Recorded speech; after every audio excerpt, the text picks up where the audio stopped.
Hi, in this video, I want to show you how to upload data from Excel into your QuickBooks file. This might be a situation where you've spent personal money. For example, you spent money on your personal credit cards. It's both business and personal expenses. You've downloaded the transactions and you've deleted all the transactions that are personal. And now you're left with business expenses you need to add to your QuickBooks. You can do this in a handful of ways. I'm going to show you one of them here. So what I've got is my sample company file. And what I did is I went to the Craig's Landscaping sample company file to get data instead of just creating it on my own. So I'm pulling up this Excel file. This is, like I said, Craig's Landscaping, so it's nobody's personal information. All I did was just download it so I could get an Excel file. What I want to do now is I want to go ahead and delete this very top row because it's not useful to me. So I'm going to delete it. My file is saved as an XLS file, but I need it to be a CSV file in order to import it. So I'm going to File, Save As, and change this to a CSV file. So Register, and then Format, we'll go CSV, click on Save. So now that I'm in my QuickBooks, I know that I want to add this to my QuickBooks. I have two banks already set up within my QuickBooks. I have my regular checking account, and I have petty cash. I'm going to go ahead and click on this. It only brings up the one tile. It brings up the tile for business checking because I previously connected that to my bank account. What I want to do is I want to upload my CSV data into the petty cash account because the CSV or the Excel file, it's not information that's currently in a bank.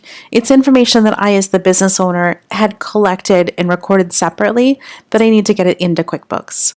If it was already at a bank, I could just connect my bank and be done with it.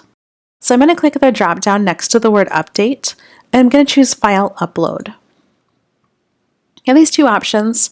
I have one option on the left where it says Download Transactions CSV. That's exactly what we have. So I'm going to browse and grab that CSV file. So I click on Browse. I have it saved to my desktop. I know which one it is because it ends in CSV instead of ending in XLS. I'm going to click on Open.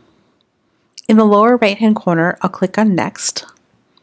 Now I get to map it, and I get to tell QuickBooks, when I upload this data, here's the place that I want you to put it. Here's the register I want you to use. So in this example, I want QuickBooks to use my petty cash register. You can always add new and then add an account and give it a name, whatever makes sense for your business and your situation. So I click on Petty Cash, and then I choose Next in the lower right-hand corner. Now I get to tell it kind of what's happening, right? So the first row is my header row. That's correct. That's the labels. So my date column, it's in this format. My description column, QuickBooks is saying like, hey, when I import this data, I'm going to give you a description so you as the human can read the description. Where should I source that from? And so I'm looking at this and I'm saying, well, I'd like it if you sourced it from the memo line. And then for amount, I clicked on this second circle down where it says to column. And so money spent, that's going to go into payment. And money received, that's going to say deposit. So to put this in context, I'm going to open up the Excel file and to show you. QuickBooks is saying, which column do I look in for money spent? And I'm saying, look in the payment column. And then it says, which column do I look in for money received? And I'm saying, look in the deposit column. When you import your data, you might have two columns, you might have one column. You might have chosen to name these something different. That's okay. This is just QuickBooks asking you, like, which column from the data you provided me should I be looking at? So once you have this set up the way that you like it, go ahead and click on Next in the lower right-hand corner. Now you have these green check boxes saying, here's all the stuff that's going to get imported. And I'm like, well, that's fantastic. I love it.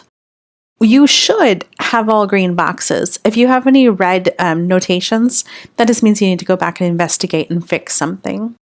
I'm going to click on Next. It says 44 transactions are going to import. They're going to import to my to-do list. They are not going to magically get put away. I'm going to click on Yes. And so it says next step is to accept your transactions. So I'm going to click on Let's Go. Here's the 44 things. So it's here and it's in QuickBooks, but it's not in my register. I can see that because QuickBooks shows my balance from petty cash register is $0. So it's not in my register. It's not in my QuickBooks. It's not going to show up on any of my reports. It's now sitting here in my to-do list. If I wander away, for example, if I click on my dashboard, I can always get back to it by clicking on the right-hand side where it says petty cash and 44 to review. On the left-hand side, I can click on banking and then banking again. And as long as I click on the tile for petty cash, it brings up my to-do list of this. So that is how to import transactions.